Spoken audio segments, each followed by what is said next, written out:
Hi, Dan. Hi, Nick. How are you doing? I'm good, mate. You? I'm great, thanks. To be honest, I'm pretty excited as we're launching our Patreon over the next week. Yes, what an absolute treat to start 2023 with. I'll tell you what, though, before we start, I'm parched. Do you have any drinks? I don't. But our listeners could treat us to a dandelion and burdock every month to keep us hydrated for the podcast. Sounds good, but what would they get out of it?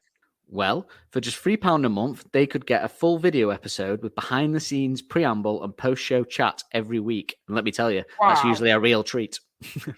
That sounds like a real treat. That sounds awesome. I'm well up for that, but I don't need to because I'm involved. I don't need to pay. No, but they'd get that a day earlier than everybody else with release on a Tuesday. Surely, in that case, they'd also get the podcast version a day earlier as well. Absolutely. I'm concerned now we've become sellouts and decide to have adverts featured on the podcast. People will come for us with pitchforks. Well, in this tier, they'd get the episode ad-free. Excellent. Surely they can't get anything else in this tier. Not really. Only an extra wrap-up podcast at the end of each season where we watch interviews and performances from the era we've discussed, and one watch-along episode a month where we'll watch and discuss a classic gig, film, or anything Arctic Monkeys related. What, like Glasgow 2013, Live at the Apollo, Scummy Man, or Submarine? Yeah, exactly. And there's so many more. But I'm not done yet. We'll also be putting out special birthday party episodes on each band member and associated band members' birthdays. And do you know what's good about that? What's good about that? Alex's is the 6th of January. Amazing. Sounds like that'd be a great date to launch the Patreon then, with an Alex Turner birthday party episode ready and waiting for our patrons. As always, Nick, you read my mind. It's an amazing tier. And again, you get all that for just £3 a month. Yep. I don't see what else the next tier could possibly offer on top of that. Well, if you're now well hydrated and you fancy grabbing a pint with me, our listeners can treat us to one in our local, the Cornerstone. I'll be there in 10 minutes. For just £5 a month, our listeners can access our Cornerstone tier and get all the great features already referenced on the previous tier.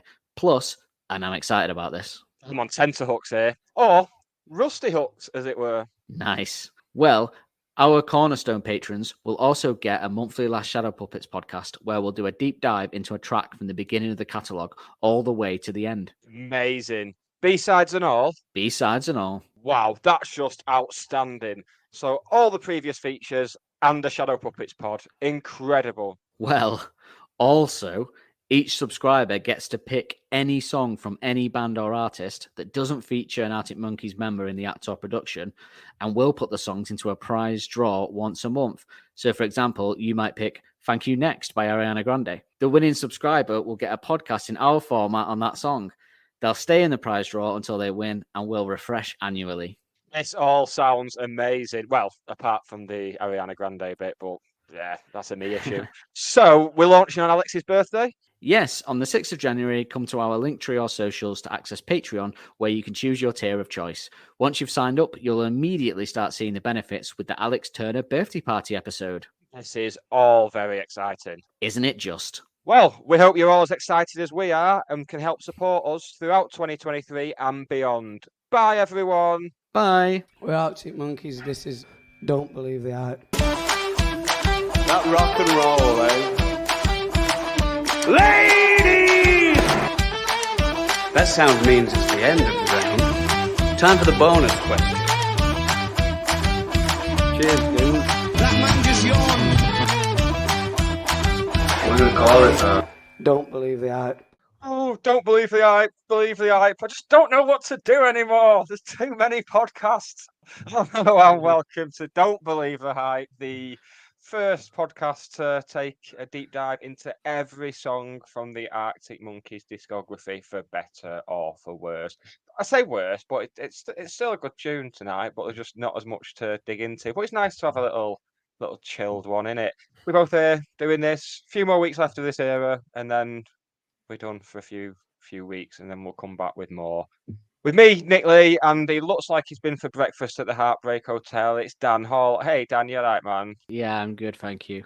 I thought you were wrapping up the end then when you were saying about we'll be back in a few weeks. I thought, but I switched it. Is that it? I know it's a light week, but I thought, is that it? We've done now. Is that it?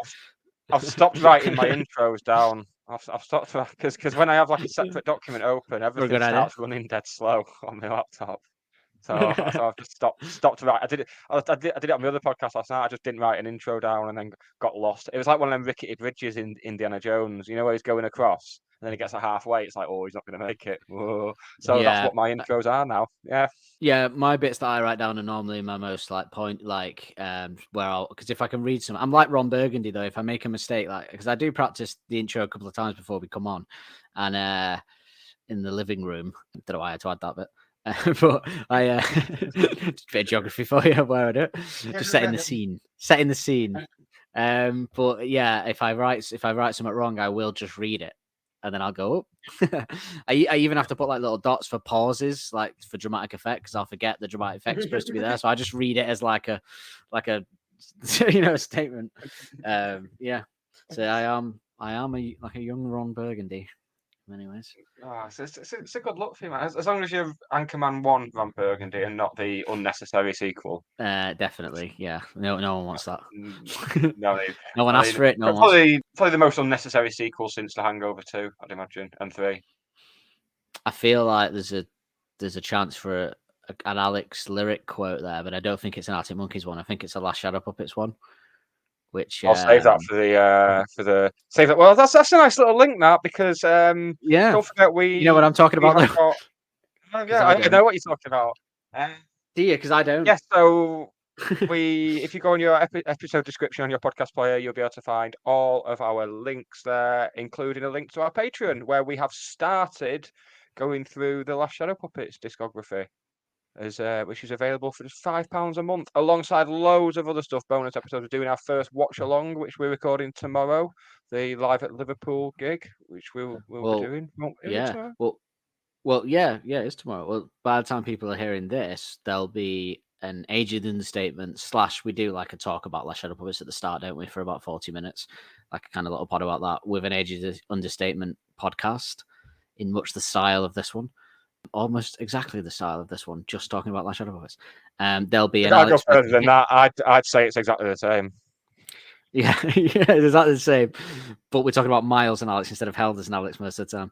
But no, it turned out it was very different in structure, actually, from going through the lyrics and things like that. Was because we haven't quite reached that point of Arctic Monkeys yet where we can decipher the lyrics. It's a lot more literal. So I think it is a bit different, actually, in vibe. Yeah. For me, but you'll have that on there. There'll be an Alex Turner birthday episode. There'll be a watch along on there by the time we're hearing this, I would imagine, and there'll be some episodes extra long. I think there's 3 episodes on there now, extra long episodes for Ritz and Romance and Better Bigger Boys, and now this one. Yeah, so, you got loads. Show chat and video and audio versions, that's all right, isn't it? Can't argue with that. £5 a month. So if you have been skint throughout January because of Christmas and you're about to get a bumper pay, come join us. Join us. Come on. Come and stay with us for a little while. Oh, did I get it right? Did you get it right near the end? You get it right for a while. No, you didn't get it right. No, I didn't get it right, did I? Fuck's sake. I'll get it by I promise that by the time we cover the last song of the 8th album, I'll get it right.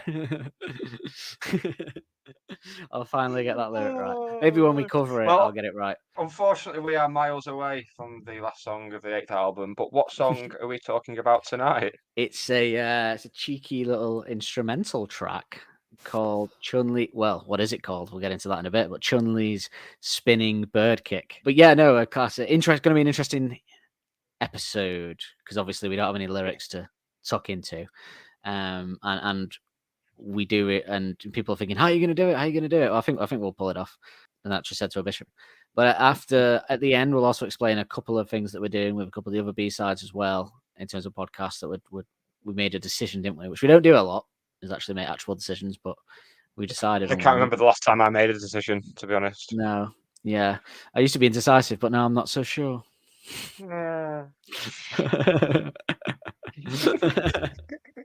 Let's get right into it and let's play a clip of the song. Hey yo, look like I'm going for a swim. Dunked on him, now I'm swinging off the rim.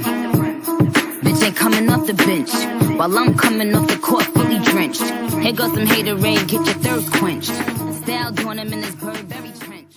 It's awkward. That's the wrong Chung Lee, isn't it? You picked the wrong one again. Can we play the right one this time? Is it too no, much to ask? Oh, that's it. I mean, when I got that clip for that joke that was definitely worth it, I really despised that. And then by the second or third time, I was like, yeah, it's got a good beat, that, but her voice does annoy me. It's weird. Every one of the songs I've heard, I like all the stuff apart from her bits. From her. That's because that's just like generic beat. Yeah, that's because that kind of music for me, there's some good stuff in there, but the artist is interchangeable. Like, it all sounds the same. You could put anyone in there. You could have Justin Bieber going along to that, and it would, you know what I mean? But it did remind me of being in, there's a particular bar in the northern quarter of Manchester. You go in at like 2 a.m. and it's always heaving. You go downstairs. I can't remember what it is. It's in the square bit, and that's this kind of music just on there constantly, and that song gives me those vibes, really. Guilty by association. Called GBA. But can you play the right one? Because I'd forgot about that gag, and I was really surprised. I was about to hear it, and I went, yes, I saw your little face there getting dead shocked. Like, oh, what's he done? He's finally having a breakdown. I mean, regular readers of the podcast will readers? Who's having a breakdown now? Twat. That's another one of my little jokes. I guess a laugh. At least 10% of the time on the other show. But well, I called you a twat, so I went the other way. But yeah, regular readers will. Regular readers will think we've been having a breakdown, on the verge of a breakdown for a long time anyway. So if it's going to happen, it's going to happen tonight. So it's worth sticking with us just for that. I don't know why I called you a twat. That was really just came out. I don't know what that was. Must be angry about something deep in my psyche. Must be angry at you about something. Stay tuned to find out what that might be. Let's have a listen. This is a weird one already, isn't it, folks? Oh, God. You made it weird. You made it weird.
Yeah, I thought you had a twofold gag planned, so you surprised me again because I wasn't expecting Chun Li, and it played. You've been off the twofold. It wouldn't have lent itself well to the audio readers, so it wasn't worth it. I do love it as an instrumental. It's cool, isn't it? Well, obviously we'll get into it, but it's always nice to hear it. Although I do think that I've listened to it so much in the past week, and there isn't much there apart from the riff that I am getting a bit sick of it. I don't think I need to listen to it ever again. It used to be on the snooker. They used to have it on the snooker on BBC. I'm sure they did. I'm sure. It didn't come up when I was looking for samples of thanks. it, you know. Thanks for spoiling it. I was going to lead into the information. I'd be very. I think the show that I were like. The website says like TV shows and films that have used it. I don't think it were going to be like BBC Snooker Tonight use this track over that. I think it's more like dramas and stuff. And does it show up if you type it into IMDb? Oh, I'll have a look at that while you're doing the information action ratio, which is coming up now. Riveting. Now. The information action ratio is the place to go. Chun-Li's Spinning Bird Kick is the first ever instrumental brought to us by Arctic Monkeys, coming in at 4 minutes 40, would you believe? With just 3.4 million streams on Spotify, which taking over from last week makes it the least streamed track we've covered so far, and what will be the least streamed track of this era. It is 107 beats per minute and is in the key of G major. Wrong key though.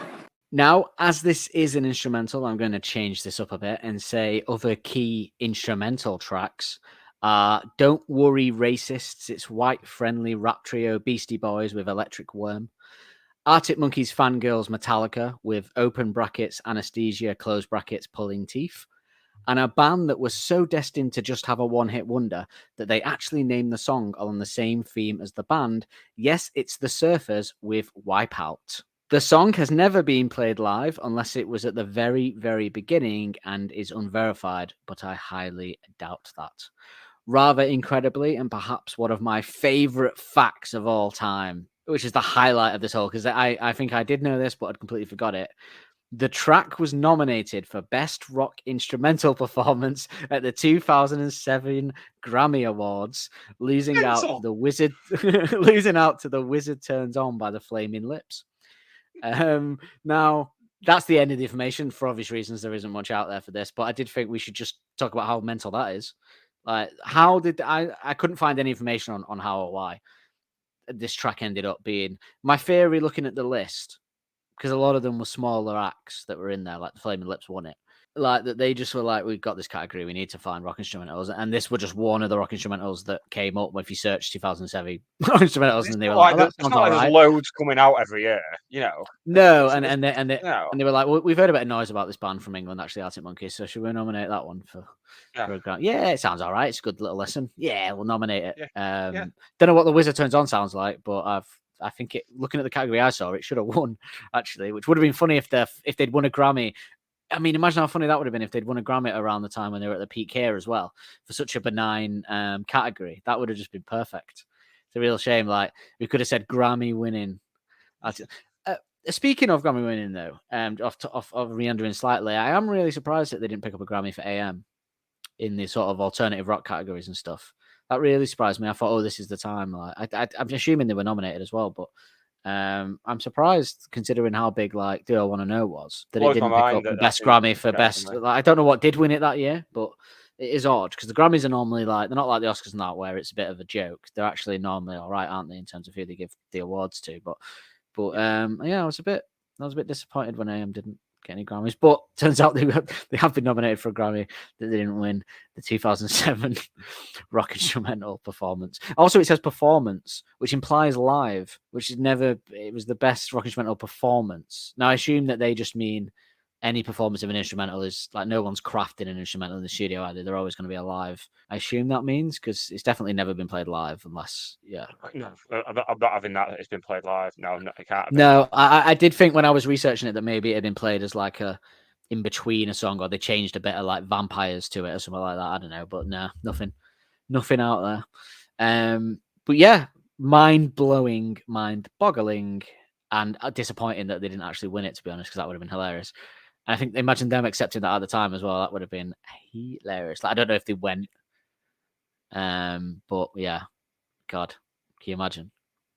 I'm trying to. It would have been the 2014 Grammys. What AM? The AM was eligible. Yeah, because it came out like September 2013, didn't it, or something like that? Or was it earlier than that? Or like April? Yeah, well, I can't see anything here in the 2014 Grammys. If it didn't even get nominated, that's mental. Like, considering Miley Cyrus and people covered songs off it, that is mad. Yes, so I mean, so 2014 Grammys record of the year. It was the winner was Get Lucky by Daft Punk and Pharrell and Nile Rodgers. Radioactive by Imagine Dragons was in there. Royals by Lorde. Locked Out of Heaven by Bruno Mars and Blurred Lines by Robin Thicke. All what's great this? tunes, but still. So that was, what is it? That was record of the year. Full stop. Oh, I don't expect them to win that, but like best alternative rock, something like that, you know. I'm just looking at that. Let's get to the rock section. But I mean, really, they could have gone in the hip hop category, really, for him, for some of them. Honestly, no. There's no. That is mental. Not even nominated. So this is their only nomination. Chun-Li's Spinning Bird. Yep, they're not in rock or alternative there. Wow. I don't understand the world anymore. That album was huge everywhere. Do I Want to Know was huge everywhere. We might as well just call it a day with this, because I mean, if they're going to get no recognition for AM, then what chance have we got? I don't want a Grammy or anything, just money. Just a podcast award. No, I'd just some money in a card.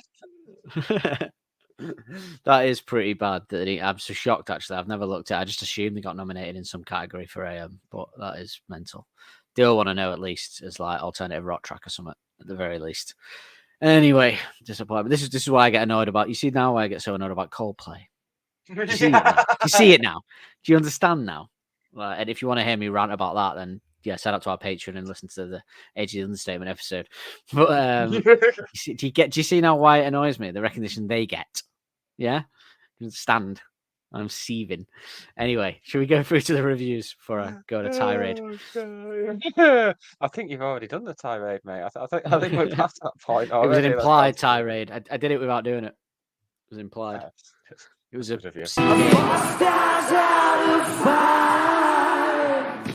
It's All Indie.com ran a fan poll of the best Arctic Monkeys B-sides, and Chun Li came in at number 8 with Stop the World taking the top spot. In 2015, Nick Field of Phoenix 98 FM ran a listener-voted poll that ordered all Arctic Monkeys songs, promising to play the top 20 in his show. Chun Li came in low at number 77 of 91, with A Certain Romance taking the top spot, as it seems to often do. And I can't argue with it after the a user called Istabo on rateyourmusic.com said this of the song: I didn't like it at first, but now I do. This is ridiculous. That's insight, that is. I didn't like it at first, but now I do. The next bit is the bit I'm laughing at. I didn't like it at first, but now I do. This and James Blunt's You're Beautiful will sum up 2005 for me. Whoa, Catchy. whoa, whoa, whoa. Catchy. Catchy and bound to get people bopping in the way the Arctic Monkeys want us to. So aside the fact that, like, well, to be fair, the album hasn't come out yet. So, but the fact that not I bet you look good on the dance floor, but the fact that Chun-Li's Spinning Bird Kick and James Blunt's You're Beautiful, the songs that will sum up 2005 for you when you look back. I don't remember what tracks were out in 2005, but I mean, I actually don't mind James Blunt. He bought the Dance Floor single on vinyl and accidentally put the B-side on first, and just thought, yeah, that's great. I don't need to hear anything else. Yeah, because I mean, Dance Floor. This is my song. Yeah, Dance Floor is probably the song that sums up 2005 for me, if anything. If not just Beneath the Boardwalk. But yeah, what an odd statement. Both songs an odd choice. And very different as well. Very, very different. I don't know what else was out in 2005. More different. This is speaking as someone who likes that James Blunt album. I quite enjoy it. I quite enjoy it. I quite enjoy it, yeah. I think he's quite funny, actually, like, outside of it as well. Yeah, he seems like a nice guy and stuff. He takes the piss out of himself. He knows he's shit and cheesy and what have you. I've just snapped the thing with my pen. Just I've got that annoyed. That's well. Let me just say, first of all, I just googled indie songs in 2005 just to see what else were available. And I accidentally typed in indie songs in 2055, and I almost went through the Looking Glass. Then the year I'm gonna die. Maximo Park, Apply Some Pressure, 2005. Do you want to Franz Ferdinand? Do you want to The Great Escape? We Are Scientists. That's pretty good. Amongst many others, to be honest, but a Block Party, Feel Good Inc., Gorillaz, that's probably the one. Honest Mistake, Bravery, Hey Scenesters, The Cribs, which is I feel like I'm back in 42s and it's 2008 saying all those tunes. Hey Scenesters, hey Scenesters. I want to know this guy's like. I want to know this guy's like other favorite things. I bet his two favorite films are like Django Unchained and The Jungle Book. Well, I'll tell you what. For the podcast, for the next podcast, I'll go back to the website and see what I can see from his profile on rateyourmusic.com. See what else we can find out on Instagram. I'll get that information. But yeah, I thought that was a very odd quote that made me laugh quite a lot when I read it. I do have a little cheeky bonus round because heaven knows we need one to pad out this podcast. So heaven knows I need a bonus round now. The breakdown's coming. I can feel it. That's done. That is honestly the funniest thing I've ever. If it weren't, And if then- finding out that if this weren't already going to be a hard one to get through, finding out that Arctic Monkeys didn't even get nominated for a Grammy for AM, and then reading that quote from Istanbul really was the nail in the coffin, hasn't it? Oh, God, let's play it. Show us your favorite song, Istanbul. Let's play it. Oh my God, I'm actually crying. Oh my God. Right, let's play the fucking jingle for the bonus round. That sound means it's the end of the round. Time for the bonus question. Well, if you can pull yourself together, as an actress said to a bishop. So I said in the information there that this was the least streamed track of this era. So he's still going, ladies and gentlemen. He can't pull it together after that. We might just have to wrap it up. Least streamed track of this era. It's going to be 3.4 million streams, very low compared to other Arctic Monkeys songs, but there are a few others under it. But do you think you could have a crack at what the actual least streamed on Spotify Arctic Monkeys track is? So it's less than this, which is 3.4 million. I'll tell you how many it is actually. 2.2 million is the least streamed Arctic Monkeys track. See your eyes going down, looking at your phone. I'm making sure. Still got that invigilator. I've got my notes to put in the episode description. I've hired your dad as an invigilator.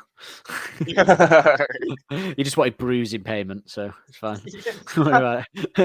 Just don't put too much milk in because it cools it down too much. That did make me laugh. And then when I listened back to it and you said, just drink it faster, then I didn't pick up on that when you first said it. Throwback to, it isn't even in the Patreon because we cut it out because it were a deleted scene. It wasn't worth We'll cut this bit out as well, actually. No. Nick making his dad a cup of tea while I sang him a song, basically. Now I say it like that, it sounds quite interesting, but it wasn't. I oversold it, shouldn't I? By the way, I am excluding the live album at the Royal Albert Hall. Yeah. That actually has the least stream tracks, obviously. But what era are we talking? Narrow it down. Favorite Worst Nightmare, and it's obviously not an album track. None of the album tracks sync that low. Yeah, obviously. it's not. It's so. I'm trying to think of B-sides now. I could give you. I've got a clue that would make you get it. So if you're that dire, then I can give you the clue that would definitely make you get it. Isn't Maybe you want to be known for that. No. That's a classic, isn't it? No, but you never know. You never know with people. My eyes. You do never know people. People like Coldplay and voted for the Nazis. You can't trust people. You're just setting me up for more Coldplay bashing, aren't you? Don't set me off again, please. Oh, it's going to be a nightmare trying to get through this. Oh, God. Oh, Christ. Gotta get through this. Gotta get through this. Bad Woman was later, wasn't it? Surprisingly, it's not Bad Woman, no. But that was later than Favourite Worst Nightmare anyway, wasn't it? Oh, so no, it was because he comes out at Live the Apollo and does it, doesn't he? That's right, he Am I does, thinking of the other one? Yeah, he does, doesn't he? Well, it's not if it's the Nettles, I'm going to cry. What you want the last clue, or do you just want me to tell? If I tell you the last clue, I think you'll get it. To be honest, so the last clue, it's on the same. Actually, Bad Woman has more listens to it, presumably bringing a bit of Richard Hawley's crowd in. And the last clue is that it's also an instrumental. Matador. Oh no, because it's not a full instrumental Matador, is it? But is it? No. So oh, thingy. The name's just completely gone out of my head. I'm too busy thinking of James Blunt now. No, I don't know. The least streamed Arctic Monkeys track on Spotify of all Arctic Monkeys tracks is the Death Ramps. That's what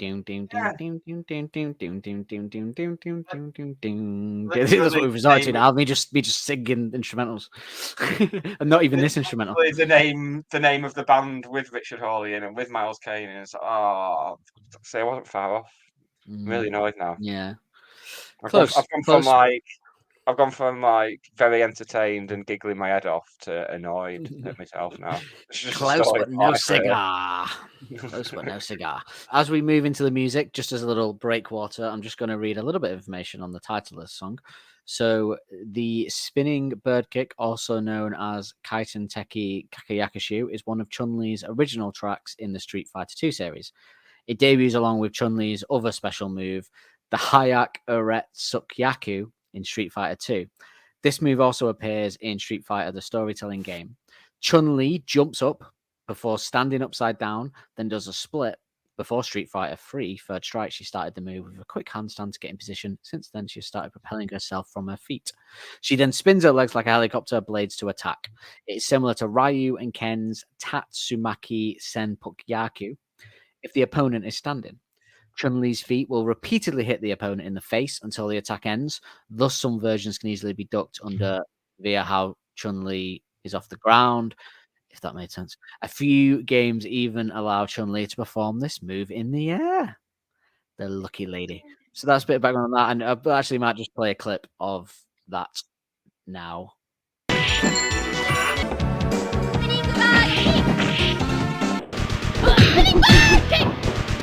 So here's a little tidbit before we get into any of the music. A couple of things. Spotify has this under Chun-Li flying bird kick. Not Chun-Li's flying bird kick, but Chun-Li flying bird kick. But previously, as far as I was aware, this really was one of those. At first, I thought I was in a Mandela effect, and I started panicking. Because I was like, oh my God, if I got to Google this and no one else is going to call it Chun-Li spinning bird kick. But luckily, I look back and everything on the original release, the title, everything that comes up for the song is Chun-Li's spinning bird kick, which is what we're familiar with. And I think any true fan would call it that, probably. Yeah. But there will be fans, not true fan, that's unfair. If there's fans that come late to the party, they won't remember that. So Chun-Li flying bird kick might be what you know it as because you weren't around at the time. But it was originally, if you don't know, called Chun-Li's flying. Why do you think specifically Spotify? I didn't check Apple, actually. Apple Music said out of it to see if it was different on there. But I couldn't find anything out on the reason why. I looked high and low. Oh, same. And my assumption would be, and I could be wrong here, but my assumption would be that Capcom saw the title at some point when it was going on streamers, because before it was just vinyls and CDs, fairly obscure track. I assume it went on streamers and Capcom got upset or something about the name being used, so it had to be changed, would be my theory, because I can't think of any other reason why that would be the case. It also features a sample of the game audio as well, doesn't it? The show us your special move. Well, I want to talk about that, actually. Do you? In a second, but forget that, because just based off the name, I'm going to back my theory up about Capcom by saying that's because they changed it to flying instead of spinning, which is the trademark move. But because they've also taken, I couldn't see any logical reason why they would then take off the apostrophe S on Chun-Li's. But if Chun-Li's is a trademark name, but Chun-Li isn't a trademark name because that's just a name, but Chun-Li's spinning go kick is, then that would make sense for a trademark reason why you would leave the apostrophe F and the spinning. You change it to Chun-Li flying bird kick and you're flying under the radar of, that was probably a compromise to not get sued, was to change it to that. It's my theory. And I reckon I'm right, you know. I reckon I'm right. I reckon I've got it. That's all it can be. Yeah, it must be. So we might get a letter from Capcom based off the title of this podcast yet. Oh well, if you want to settle out of court, Capcom, we'll have one of them arcade machines each. That'll do. I think it'll be us settling out of court with them. No, so I don't think. No, well, I'll settle out of court by letting them give me an arcade machine. I drive a hard bargain. You can have my PS4. I've got my own. So I looked for the sample around the Shows You Special Move, and I can't find it anywhere. And then I did a bit of digging, and there's a strong case, people say, that this isn't a sample from the game. This is a recording the band did. It's Helders and Jamie. Jamie's laughing, and Helders is going Shows You Special Move. Now, listen to it again. I had always actually assumed it was Helders. Sorry, but then you just said it was a sample from. I'd always assumed it was Helders, and then this week from reading, I saw a thread on Reddit about it, and someone mentioned it being obviously it's normal men, Dan. We're just normal men. We're just normal men. What do you mean, normal men? We're just innocent men. God. I read something somewhere. I can't find it now, but I saw someone claiming that it was a sample from one of the games, but I think it was from the arcade machine version rather than one of the actual console games. I just still would have thought it would have been on YouTube or something. And whenever I typed Show You Special Move in, it didn't come up with like this is said before Chun-Li or anything. It sounds like Helders though. I think they might have recreated. If it does exist, I think they recreated the sound because they're not going to have paid for it, are they? Because they would have had to have paid for it. I can't see them paying Capcom to use that for some shitty not shitty. That sounds bad if I don't like it, but from the record label's point of view, a B-side instrumental, I'm not going to fork out money for a little thing at the start that doesn't really need to be there. So I think that is Helders because it sounds like Helders and JB doing it. Whether they're recreating something that actually existed or not remains to be seen, because I just couldn't find that being said somewhere. But I whether or not that's a thing that exists, I genuinely don't think it's the actual sample from the game. I think it is Helders. It sounds like Helders, doesn't it? It sounds like Helders saying shows your special move. Yeah, it was only when we started doing this pod that I seem to remember seeing something suggesting to the contrary. But I'd probably lean towards Helders with it. Yeah, I think you've convinced Well, I think me. it sounds like him. I'm happy to be wrong, but it just sounds like him to me. And I just can't see Domino paying Capcom for what is essentially on a B-side track, just for this. Like, they're probably like, do we need this, lads? Do we need to pay for this, really? He's like, yes, it's important to our it's integral to the B-side. Like, I just can't see it. Like, if you type "shows your special move" into Google, the first thing that comes up is Chun-Li's spinning bird kick and a YouTube clip. Yeah. There's nothing about it being in the game anywhere I look. It's just all Arctic Monkeys related. So yeah, anyone wants to kind of prove me wrong, I'm happy for that, because if it's a sample from the game, but I think it might just be something they made up, like joking about, like show is your special move, like they used to say it or something, as a joke, like before it or something. But yeah, enough on that. Should we get into the music a bit on this one? Let's do exactly that. Well, that's all we can get into, because we can't get into the lyrics. No, we'll do the lyrics first this week. We've just done the lyrics. Yeah, was it? Yeah. Yeah. Funky as fuck. Maybe the funkiest yet. Yeah, I thought Fake Tales was as funky as it gets. And then funkier than the Vampires bit. Vampires breakdown though. That would pretty funky. I mean, there's bongos there, isn't there? I mean, bongos are pretty funky by the very nature. Are they? Do you think bongo's funky? You crack a bongo? Yeah, bongo's more like... Bongos are funky, yeah. Funky's like bass, bit of... Yeah, but bongos go along with the funk. If you've got a bit of funky bass going on, get some bongos and you've got yourself a funk jam, my friend. Yeah. The key thing you've said there is along with. You can't... The bongo doesn't support the funk on its own. The bass supports the funk on its own. No, but the bongo helps bring the funk. The bongo helps cement the funk. It helps cement it, but the bass can carry it on its own. It's just a nice accompaniment. You know what? I really wish you'd just funk off. It's like a steak with some lovely like chips on the side. The steak can carry the meal on its own because it's delicious if done well. But the chips are a nice accompaniment. That's how I feel about the bass in American. Yeah, they call chips crisps, and let's get into all that. Let's not. Let's call the whole thing off. But the bongos are just like that. So I don't think you crack out the bongos and I'd be funking to just the bongos. But if you crack out a bass, I might just funk to the bass. Is all I'm saying. Okay. Yeah. So I've established I'm in the midst of a breakdown, so I'll do anything. Speaking of breakdowns, do you think it is Tramp throwing up in a bin and I'm just like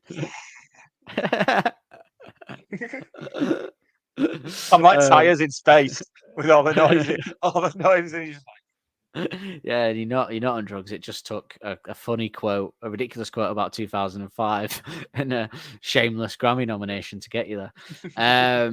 But do you think what do you think wins the funk off? Vampires Breakdown, because that's definitely the funkiest one before this, or this dramatic pause. No, yeah, probably play the bongos there. Very funky. This, yeah, I reckon so. Just because there's more of it. The drums in this though are great. Like, they're not only funky at first and perfect for that funk sound, but then he just starts throwing mad drum rolls in the second verse. Like, for nobody, like suddenly it's just funky. It's a nice beat, and then second verse he's just doing all these like over it. Yeah, bloody hell, does he? Couldn't just keep it contained, could he? To the funk, he had to do some of his magic, sprinkle some of his magic Helders dust over it. Do you reckon it was originally intended to have lyrics? Because it does have a verse, chorus, breakdown, build up, outro structure like they love to do at this time. But do you think like they wrote it as just a song? Like sometimes you just write, well, you always write the music perhaps, and sometimes, but particularly for this album maybe, and then they put puts the lyrics to it and see how that is. But do you think maybe like they did it and then Alex were like, don't know how I would fucking sing to this. Like, it's like, what lyrics? The reason that the bit that makes me think it was intended to be a song is the chorus, and it's like kind of goes slower to an extent, and the other guitar comes in. Like, I'm trying to think how it goes. It's the guitar comes in and goes. I feel like is very chorusy of them, where Alex would normally be singing, but at the same time, it does just sound like a jam. So like a jamming session that you have done it. So I don't know, but I imagine if it was written for a song, there was a point where Alex were like, I don't know, because what would you think it'd be like? I told her to go. Like Matador, like he'd have to do it like he did Matador, and he only did that as like a little tiny rap at the end, didn't he? So, yeah, I think it might have been. It'd be interesting to know what the lyrics might have been to this. I don't think there could have been anything sang. How could you sing to this? I don't see how you could. Even Alex couldn't have. It would have been ridiculous, I think, actually. He might have gone. He might have stepped too far into the rap poet spitting northern thing if he did this. Yeah, a little bit too much. But this is the dream instrumental. Like, when you're in a band, it made me feel, when I was listening to it, it made me feel like, when you're in the practice room and with your mates, and like you're a bit high, and you're just doing a little jam, and it's kind of all right, even though you shit like we were. You kind of sometimes get on a little jam that's all right. And you just kind of think this would be like the perfect scenario of something you'd want to create in that situation, where you're a bit high and you're just jamming in the practice room at like 10 p.m. at night on a Friday. You've got an hour left, and you just like, ding, ding, ding, ding, ding, ding, and then you just kind of slip into and you're all like, oh, it's all right. This, I could just, it just reminded me of so many times in a practice room, just jamming, like listening to it. I just feel like that's what they were doing in the recording studio, was just having a little jam. So maybe it weren't intended to be a song. Maybe it were always a jam. Always a jam. It's just because of the structure, because normally jams aren't structured like songs. Jams are just jams, you know? It's not a jam, that's total fucking marmalade, mate. God. They don't. But as we know, they don't always stick to conventions, do they? So maybe they just did a jam. They did a jam that was like a song. Yeah. Spread that jam on the toast of the song. Wonder why NME never asked me to write for them after all my applications. Actually, I imagine this is actually a really good song to listen to high. Actually, I listen to it high quite frequently in my youth and recently the other week. So was a good. It's only a bit of weed. Calm down. Actually decriminalised anyway now, isn't it? Sadly, not in this country. Very bizarre. But yeah, really, but really good song to listen to high, because it's got that kind of vibe on it that you just want to like chill out to. Yeah, reminds me a bit of that bit in the In-Betweeners where Jay walks up when he's high and he goes wagwan.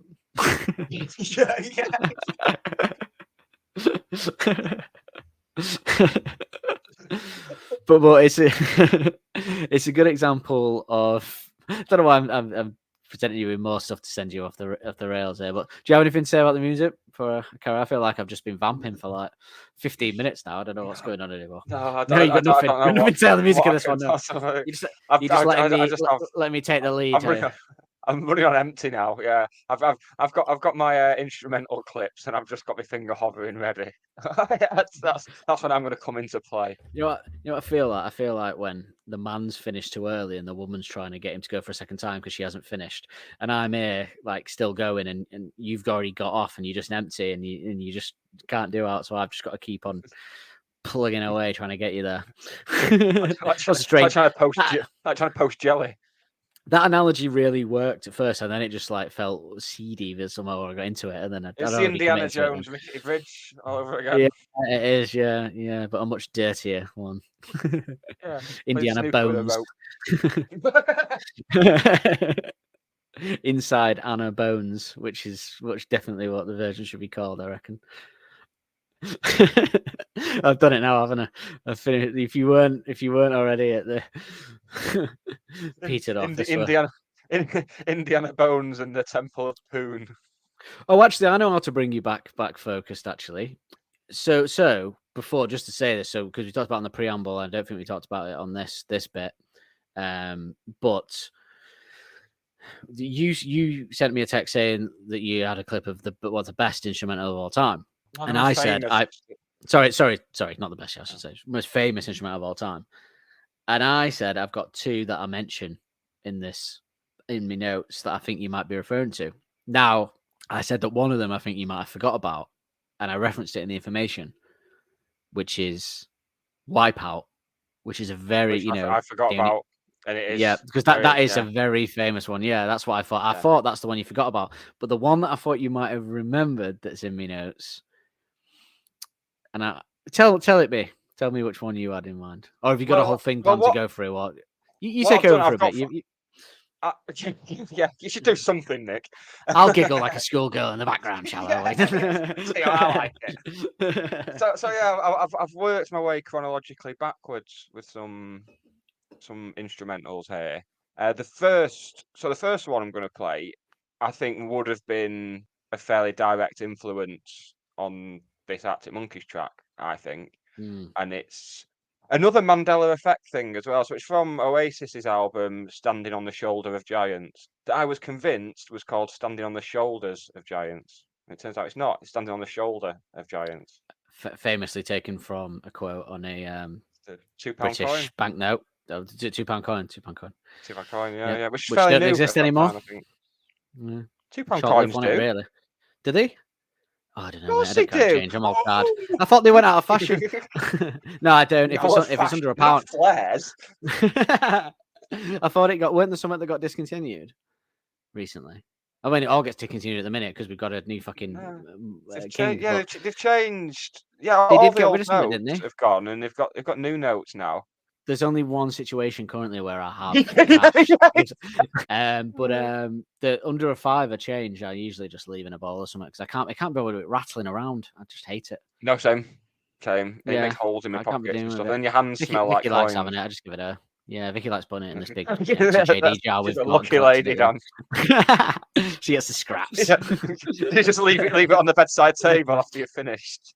I don't want you to assume that's any kind of payment for. Is there something nice? Is that in Partridge when he says, "I don't want you to assume that's any kind of payment." Lift, but no money will change hands. But if it was, you could understand. You could add another naught to that. £70. I'm not haggling. But yeah, back to the it's going off the rails again. Oh god, I'm the one holding it together now. So yeah, this is I think you can definitely hear the similarities in this and Chun Li spinning Burkick. So it's Oasis and it's fucking in the bushes. Vulgar, that innit?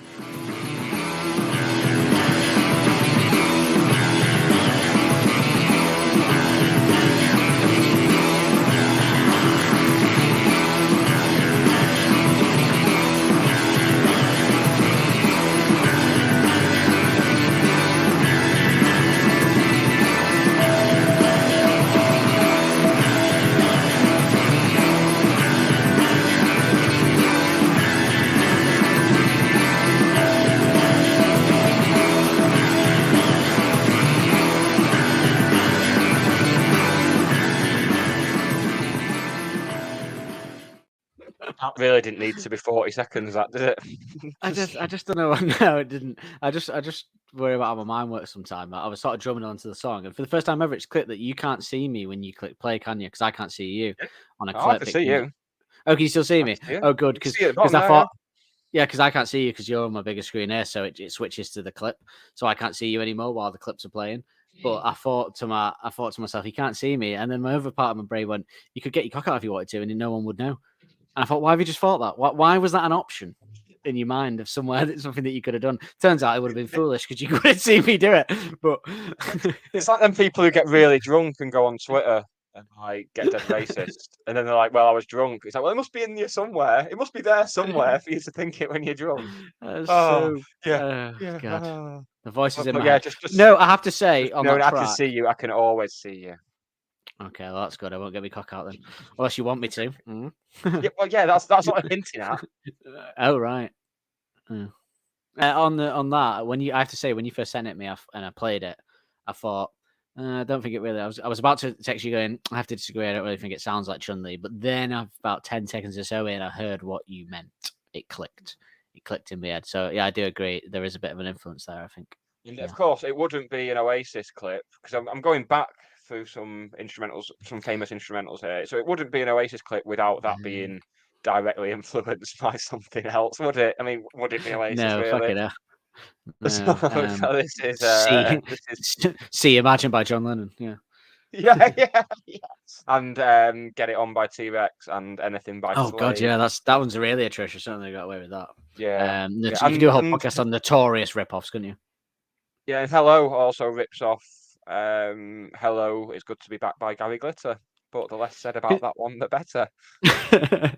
Considering all the tracks that get done for ripping songs off, it's amazing that Oasis never got done, or that I always wonder how The Enemy got away with clearly stealing That's Entertainment by The Jam. Oh yeah, I can't even remember the name of The Enemy song, but it's probably the best song. We Live and Die in These Towns. The guitar intro is exactly the same as That's Entertainment by The Jam. They're not even trying. He's even singing like Paul Weller. I don't know. I don't know how they got away with it. Yeah. I don't know. Let's move on from Oasis and The Enemy, and let's go to Christ. Moby Dick by Led Zeppelin. It's got Dick in it, but it's not funny.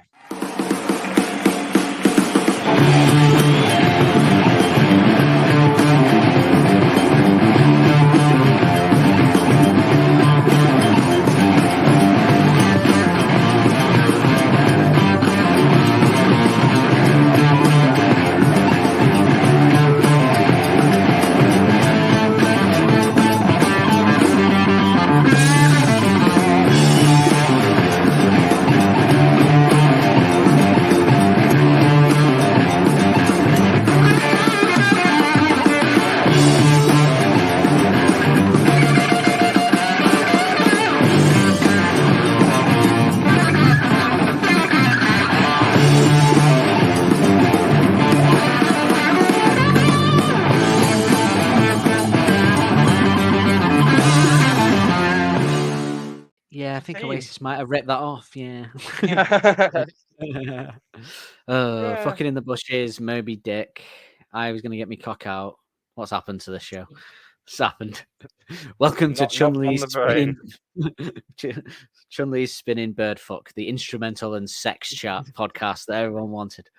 No, yeah, that's Chun-Li's clearly a spinning rip-off, helicopter penis. Yeah. Oh God. Are you? I agree that Oasis clearly ripped that off for that quite clearly.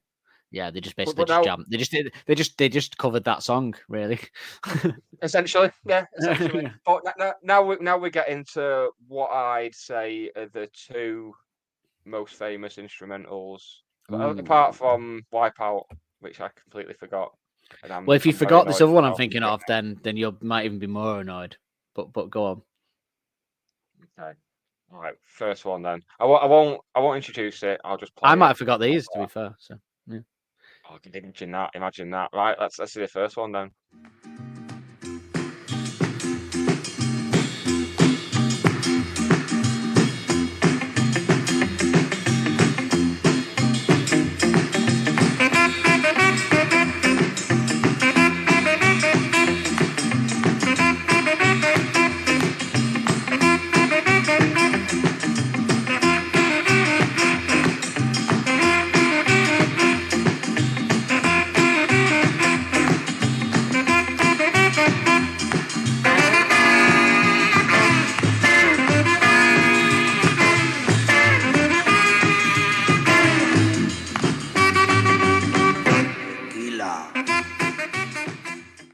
We enjoyed that, didn't we? Yeah, we did. Yeah, if anyone could see us there, we would have seen us going away. I don't know. Does that class as does it pass the test as instrumental? Yeah. Even though he goes, I'll tell you what, I'll let it pass, which is good of me. I'll let it pass because he doesn't sing like most people go tequila and kind of sing it, but he kind of just goes tequila in the voice. So I'll let it slide. I'll let that one slide because there's a pause. I mean, he says it. I looked at lists of the best instrumentals, and that was like near the top of the list of all of them. Go off the list. Gotta go off the list. Gotta listen to the man. Right, hold on. I had forgot about that one, so that wasn't the one I was thinking of. So, the name of the man who wrote that list, Oscar Schindler. So great man, great dog. Have we got the next one? Yeah, and possibly the most. So was that on your list of ones that you thought I might have forgotten? No, or no, have no, you forgotten that no, one? no, no, no. I had forgotten that one as an instrumental. Right. Yeah, completely But forgot that one. I don't think I think I've probably forgotten another one that I don't know. Let's see. Here we go.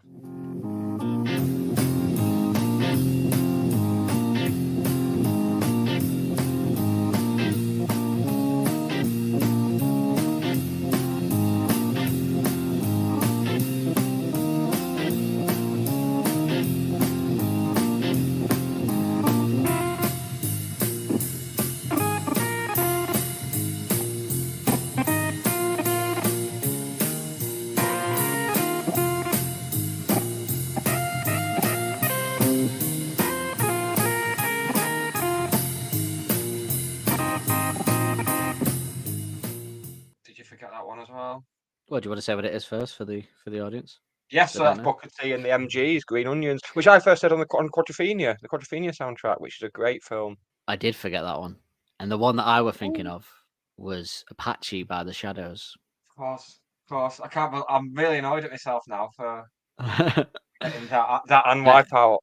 But the reason why that's one that springs to mind for me when I think instrumental, so whether it's bigger than those two, I don't know. Maybe on a global scale, people know that riff a lot more Apache, but I don't know, maybe. Because my granddad claims that he was the original drummer of the Shadows, which A, is absolute nonsense. B, the timeline doesn't even really stack up on that when you put it to any kind of test. And C, he says a lot of stuff like that. Like, he's had a fall this week. He was in the hospital, but he's fine. So shout out to him. But he is a great man, but he has a lot of stories. One of which he could have played for United, but he decided that he didn't want to. He got offered the contract, but said no. And he was the original drummer of the Shadows. So there you go. Claim to fame. Oh well, what do you want to believe? If you want to live by the legend or the truth, I always want to live by the legend. Always, which is very much how my granddad lives his life.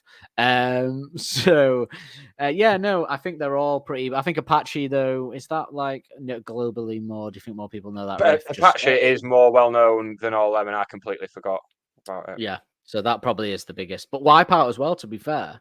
Yeah. Everyone that like I did find it very funny that the band TV shows and stuff.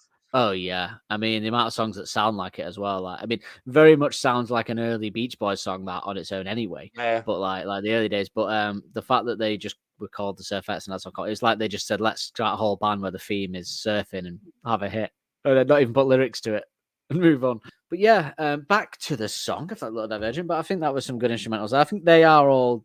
I think we said the four most famous instrumentals of all time, probably, unless if we're missing anything, let us know. Yeah.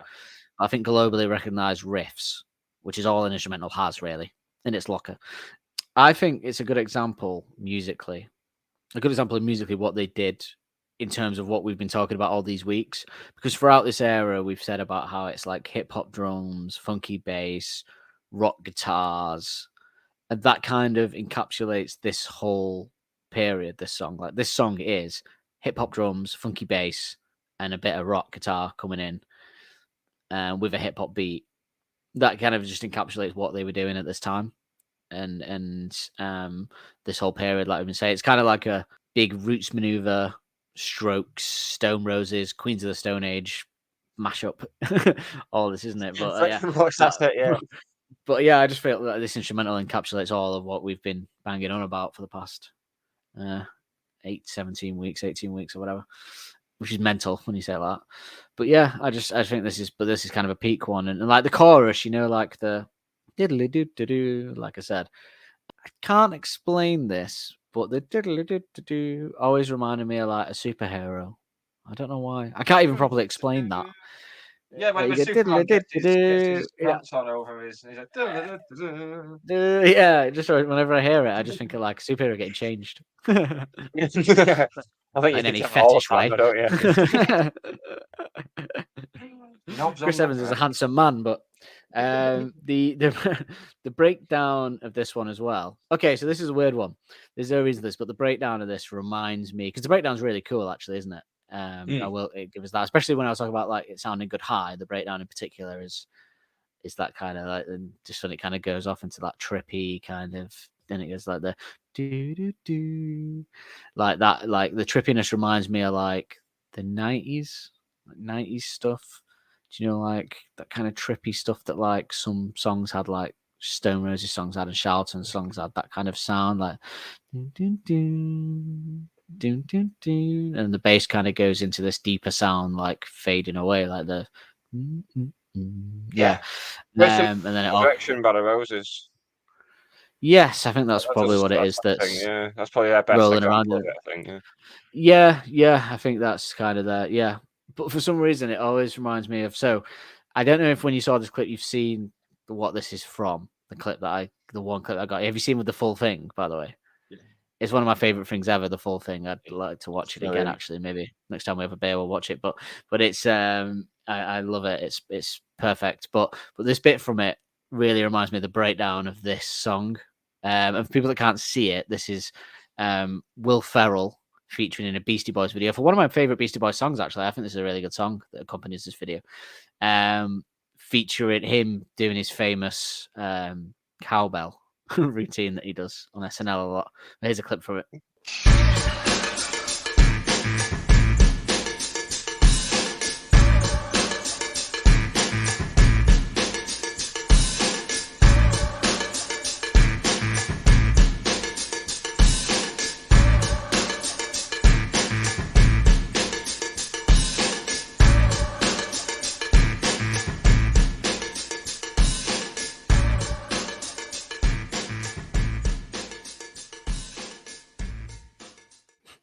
Like that just reminds me of the breakdown in this a little bit. I don't know why, but that Beastie Boys music. If no one hasn't seen it, go and find it on YouTube. It's just type in like Will Ferrell or Seth Rogen full. It's basically the idea of the music video is a short comedy film that's like a sequel to the famous Beastie Boys video for Fight for Your Right, when it's called Fight for Your Right. Beastie Boys 4 and possibly Die for My Right to Party. Well, one of them did. Fight for that was really mean. You set me up for that, you bastard. Fight for Your Right Revisited. It's called on YouTube, and it's basically a sequel to the famous music video where they trash the party, and it's like an after what would happen next, and it's really fun. It's got everybody in American comedy in it, like from the past 20 years now, like up till like when it came out in like 2012 or something, where everyone from that period's in it. Will Arnett, Seth Rogen, Danny McBride, Will Ferrell, Jack Black, everyone's in it, and it's really funny. I couldn't encourage people to go and watch it. I think it's perfect. I love nothing more I love than getting a bit drunk and cracking that on, or a bit high. Like, I just think it's so funny. Yeah, I just love the bit at the start where they come out of the party and the parents meet them. It's Stanley Tucci, isn't it? And he's like, Did I hear? Did I see a hammer in there? Did I see a hammer? If I see a hammer, yeah, I fucking love that. And the song is really good for the video as well. So yeah, check that out. But yeah, you also get to see a lot of shit breakdancing as well, which is always good in there as well. Always good. I'm always up for that. Yeah. I do feel like this song has a bit of a Space Invaders vibe to it. Remember back when we had the going right back to Boardwalk, going right back. Okay, right back to where it all started. But this is your life. Do you remember that? What a weird show from our childhood. It's always Jimmy Savile every week. None of it was true though, was it? But it's got that kind of funky Space Invaders vibe to it. Like, I feel like that kind of another song that's great to listen to high, actually, funnily enough. But yeah, I mean, sadly, like, there's not much more I can say about this track, to be perfectly honest with you. Musically, like, I think it's essentially the same beat the whole way through. I think like I say, it's trippy. You get high. Listen to it, it's perfect. It's got that kind of hip hop influences that we've been banging on about this whole time. It's kind of the peak of that. It's got, it's just a really cool. It is a cool track. When you like, I hadn't listened to it for years actually, and when I cracked it on for this, I was like, yeah, it does. If you put it on and like, I was going around and I was like, washing up or whatever, you do a little like shaking your butt around. Nicki Minaj again would have been Would have been happy with that. Well, she starts shaking her ass around. She'll be knocking stuff off the worktops and everything. Hot take is it? Hot take is it the best song called Chun Li? Who gets the crown, Nicki or Artist? Don't remember Nicki Minaj's this track getting nominated for a Grammy for this one. Oh, she probably did actually. She probably won actually, didn't she? She's probably won a Grammy. Yeah. She's definitely won a Grammy, but did she win a Grammy for that track? Is the question. Well, that'll be annoying. You keep talking. Well, but yeah, no, I think really, but yeah, no, really good, like, excellent Helder's work. Like I say, the little, if you like those drum breakdowns that he does, drum rolls in the middle that we've become so accustomed to, he sort of does them great here. It has the vibe of a band just having fun in a practice room and jamming. It's still really good musically. It's just got this great sound to listen to. You can never be, if you're in a bad mood and you crack this on, I guarantee you'll come out of that bad mood immediately, I would say. I reckon it's a bad mood killer. So I would always, if I worked for Samaritans and someone rang up on the brink, I'd say, go listen to Chun Li Smith. This is the kind of stuff that comes out in it when you ask me to vamp. Stall them, and suddenly I'm on instantly I'm on suicide talk. Oh, that's all it took, 2 steps. I can confirm that Nicki Minaj's Chun Li was not nominated, nor did it win a Grammy. So there's some justice in the world. It's fine. Is there some... What have the Grammys got against Chun Li? Eh? I know, racist Grammys. If there's any justice in the world, you would have a Grammy. Next Turner. There you go. We're all worth it just for that, folks. Justin Lamar won a Grammy. Probably. But yeah, no, I do think it's really cool. And I do really like the diddle-a-doo-doo-doo. Yeah, I mean, that's. Do we need to do the favourite musical moment? Go on then. We know why not? Slip into it. Why not? That's the best bit, but let's do it anyway. Mad sounds in your ears, they make you get up and dance, they make you get up. Well, mine would be a toss-up between the diddle-a-doo-doo and the whole breakdown. Actually, I'm going to go for the whole breakdown. Yeah, I love the whole breakdown bit. Yeah. That was easy, wasn't it? It was quite easy, wasn't it? What's your favourite lyric? The only hot take we could have is it the best Chun Li song, really? Because it's not the best instrumental of all time. Not really. We've cleared up. Clutching at straws. I think we've cleared up some big questions in this episode, and we've answered them all very well, I think. Well, yeah, and I think it needed to be done. It is an Arctic Monkeys classic still. There's just not a lot to talk about, is there? That's why we've also had to talk about the weirdest review ever, Knobs on the Brain, famous instrumentals. That's what I mean. So what I started doing. What I started doing Knobs is on the Brain. I do it with the other podcast as well. Like I'll make notes during the episode of like what comes up to put in the episode description, and mine is literally. So my notes for tonight read 33 minutes of pre-show, just so I know what time we're running to of the main episode. And I've got Grammy nominations, the weirdest review ever, Knobs on the Brain, and famous instrumentals. So it's been a deep episode. Knobs have come up a lot tonight. Oh, Knobs have come up a Bishop. She said. Oh. But yeah, shall we? So I got a bit of. We'll introduce the next song, and then we'll talk about the structure for the rest of this era. Actually, because we made a few. Like I said at the start, we made a few decisions, and tonight has only cemented that decision would probably be a good idea. Yeah. The decision to have this as an episode on its own has really come back to haunt us. But yes, this. We're getting towards concluding our look at Chun-Li's spinning bird kick. Chun-Li's spinning bird kick. Don't forget, if you've enjoyed it, to go on your podcast player of choice, go into the episode description, follow, like, subscribe on all our channels. It's massively appreciated and massively helps. And if you're not on our Patreon, have a look. It's payday. Treat yourself. Why not? It's cheap. We're cheap. We're easily bought. And it'll help us provide loads more top exclusive content for subscribers. And you can email us as well, arcticmonkeyspodcast@gmail.com, if there's anything you want to ask us or got us to discuss or ideas for bonus episodes. Why the fuck Yeah, not? and What are we going to be? Go on. Don't just right.